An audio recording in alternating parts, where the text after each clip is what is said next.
The latest film from Christopher Nolan, Tenet, is now available on home video and premium video on demand, available for everyone to watch. Elbaliava, and not oediv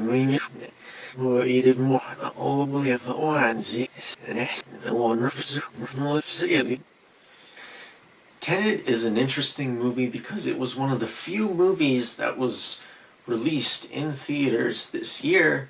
However, it was released in the midst of the pandemic rather than before the pandemic.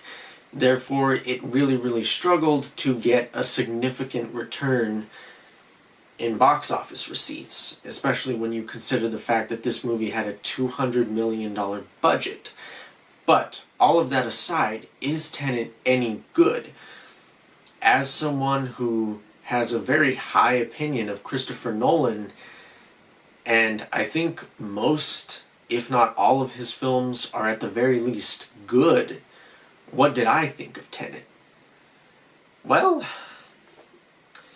the answer's a little complicated.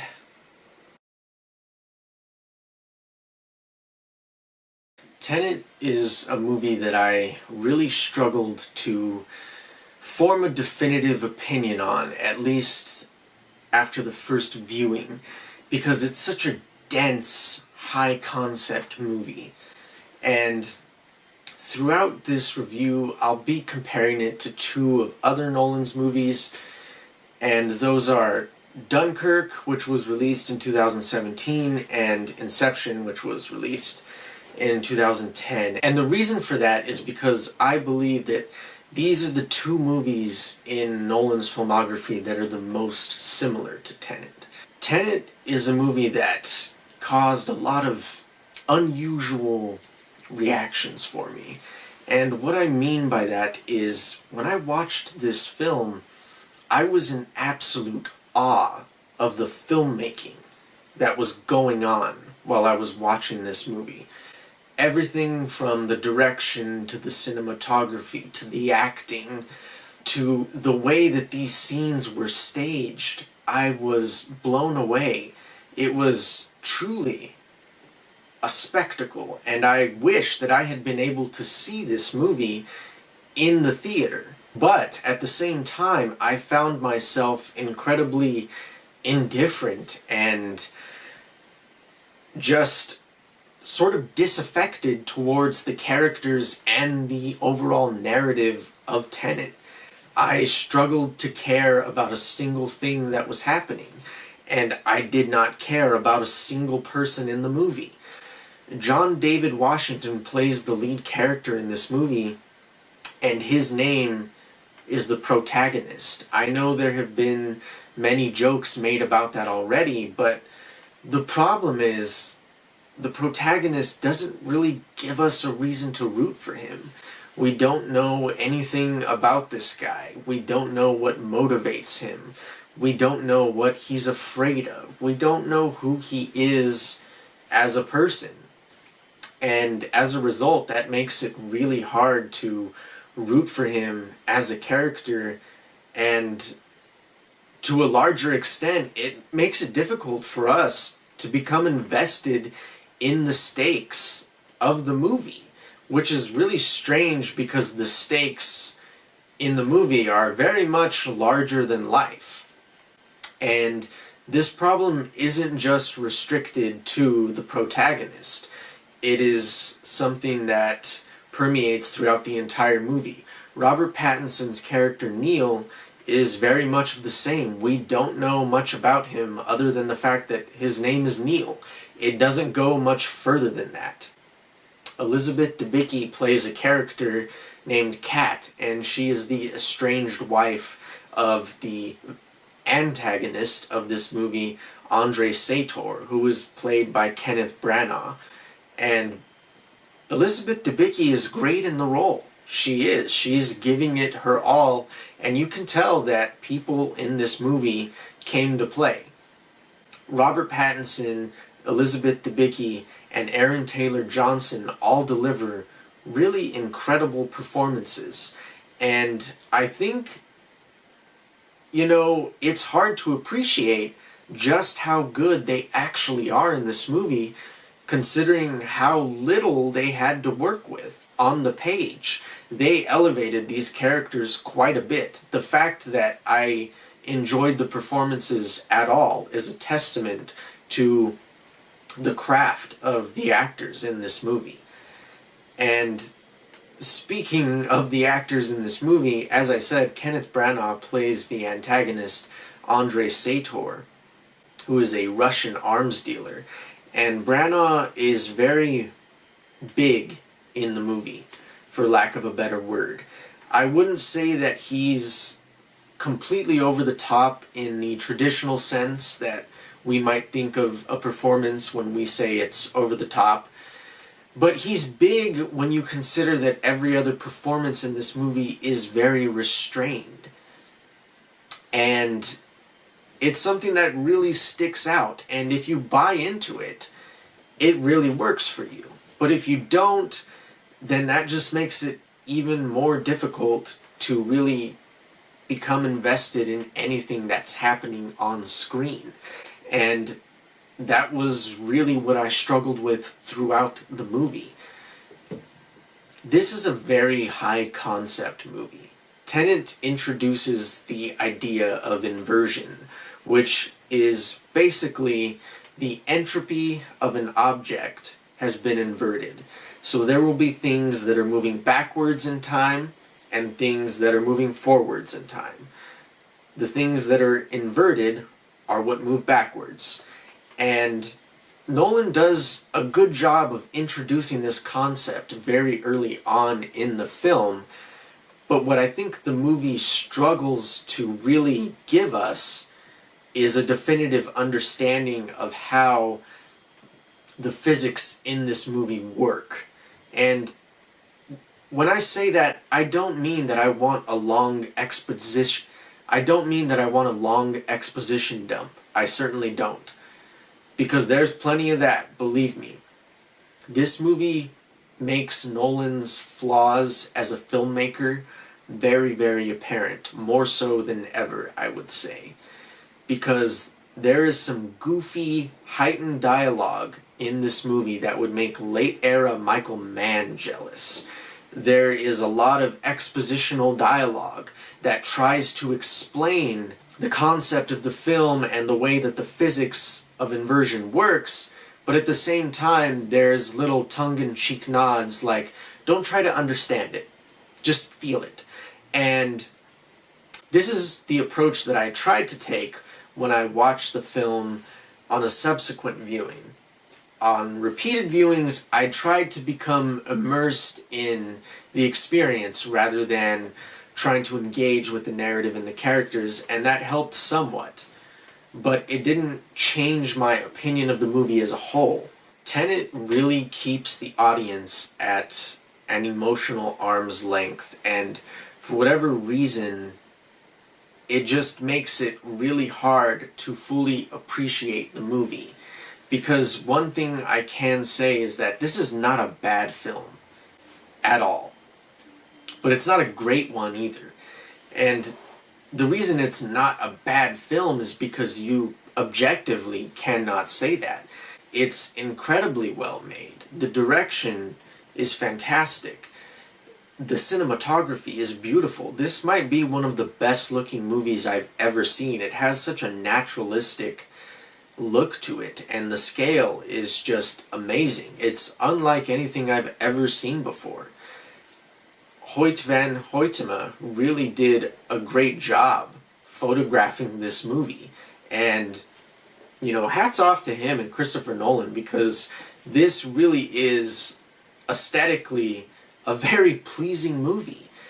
And the fact that a lot of this was done with practical in-camera effects is mind-blowing. So, again, this is a testament to how well made this movie actually is. Nolan and his entire crew did such a fantastic job putting this movie together. But there are things that just really hold this movie back from being what feels like this should be Christopher Nolan's magnum opus, but it's not, because you have a narrative that's really hard to get engaged with because the characters are such wet blankets. And Inception was a movie that people thought was complicated. It was high concept, and there was a lot of exposition in that film as well. And I agree with all of those points, but here's the thing. It worked for Inception. And the reason it worked for Inception is because we had a reason to care about Cobb. He had a motivation to do what he was doing in the film. He wants to go back home to be with his children.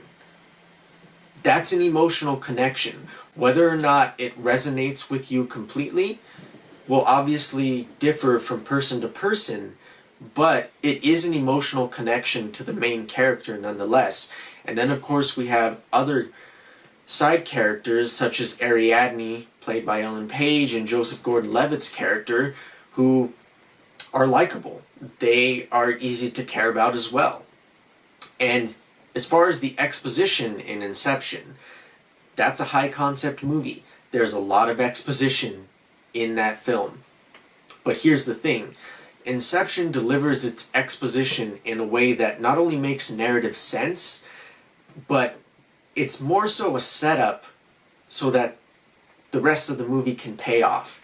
The first half of Inception is all exposition, yes, but it's delivered so that we can just enjoy this incredible thrill ride and spectacle and all of those action set pieces for the second half.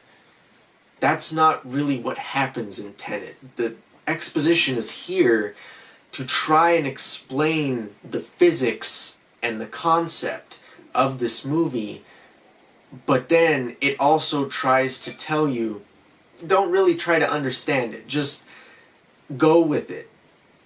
Immerse yourself in the sensation and the spectacle and the action set pieces, which are impressive. Don't get me wrong. There are some action scenes in this movie that are truly breathtaking, especially when you have certain objects moving forward in time and certain objects moving backwards. That said, there are a couple that I think are a little bit hard to follow because you're trying to keep track of both the objects that are moving forward and the objects that are moving backwards. It's not impossible, but again, I think on a first watch, it can be a little bit overwhelming. And moreover, with the action scenes, I will say Nolan has really improved as an action director, especially when it comes to hand-to-hand combat scenes. There is a scene in the film where John David Washington, aka the protagonist, fights some goons in a kitchen, and that action scene is just really well done. It's well shot, it's well choreographed, you can see everything that's happening, and wow, you just really feel the impact of the protagonist's punches in that scene. And when you compare a scene like that to the action scenes from the Dark Knight trilogy, the difference is night and day. Nolan has made leaps and bounds when it comes to action. Now, Tenet is a movie that tries to immerse you.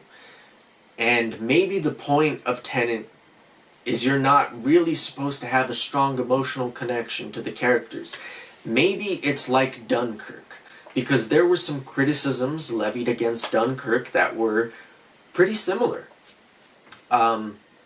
There were some critics that said Dunkirk doesn't really have any pathos to it, because there are no characters that we can become invested in.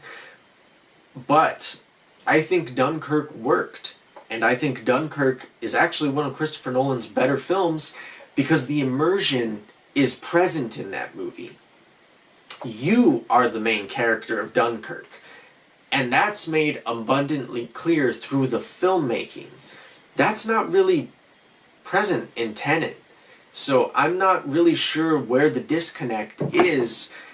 I don't know if he wants us to care about these characters or if he wants us to feel like, We are part of the film as well, but it's something that really holds the movie back from being great. And then there are the technical issues like the sound mixing and sound editing. I mean, what's going on with that? This has been a problem throughout Nolan's career, dating all the way back to Batman Begins, where the set pieces and the action are just so overbearingly loud. And then you get to a dialogue scene, and it's just a whisper.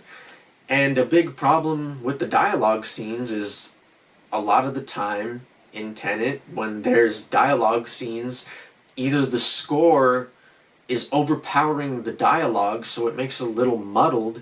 It's not impossible to discern what the characters are saying, but it's definitely more difficult. Or there's ambient noise, which is just a really strange decision. I don't understand what the creative process behind that is.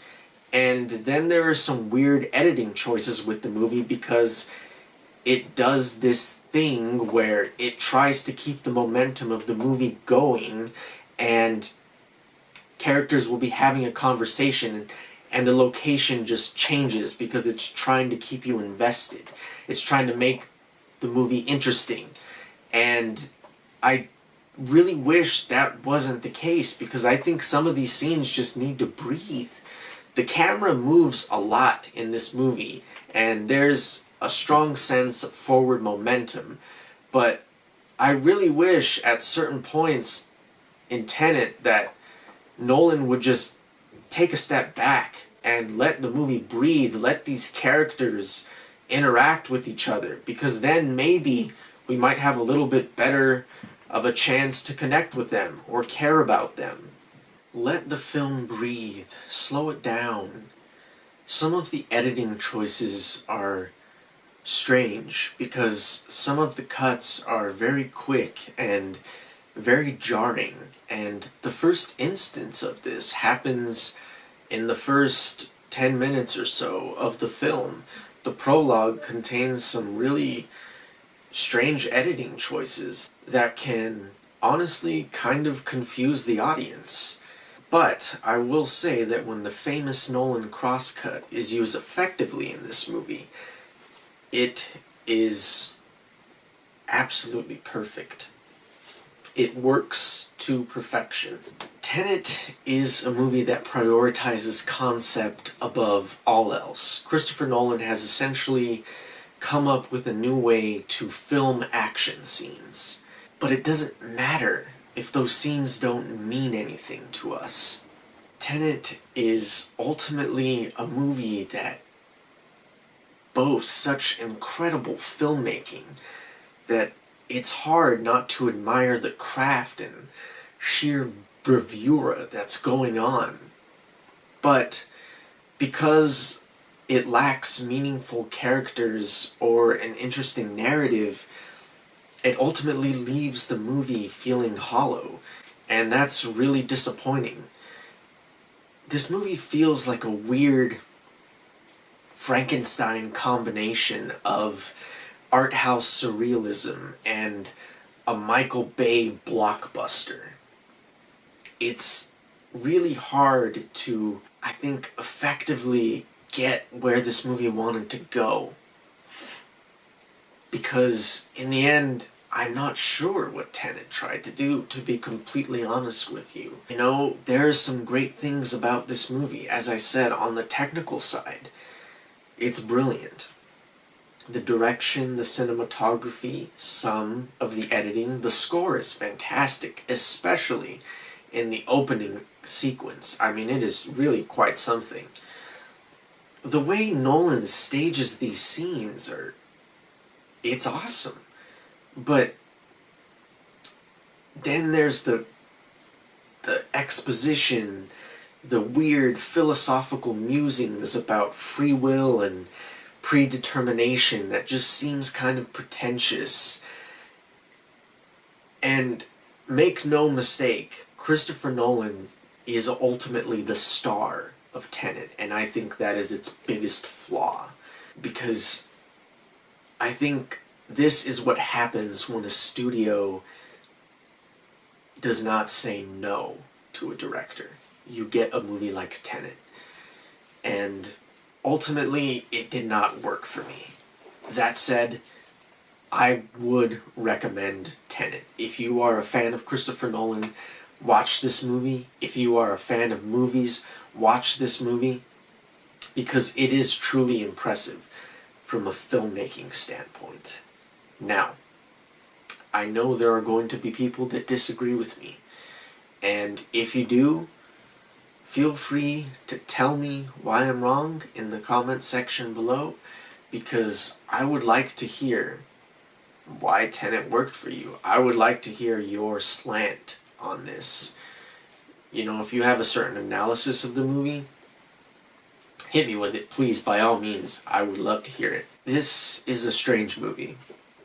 Like I said, I don't think I've ever felt such a disconnect between the technical side and the emotional side. And I don't think that those things are mutually exclusive when it comes to movies. Personally, I think that the emotions should take precedent, not the plot. Because ultimately, when the plot and the concept takes precedent, Tenet happens. To me, the way that I interpret Tenet, with characters that are so hard to connect with a narrative that's so hard to engage with, it feels like the characters are just chess pieces for the machinations of Nolan's plotting. He is so far up his own ass in this movie, and I think it's important that these kind of movies are made and that we support these kind of movies, but at the same time, we need to acknowledge when they don't work. And for me, Tenet just didn't work. So, again, if you would like to tell me how wrong I am, please do so. I would like to hear it. But other than that, thank you for watching, everybody. I will see you next time, and may your heart be your guiding key. I don't know. Tenet is just... it's a film. It's a lot. It's dense.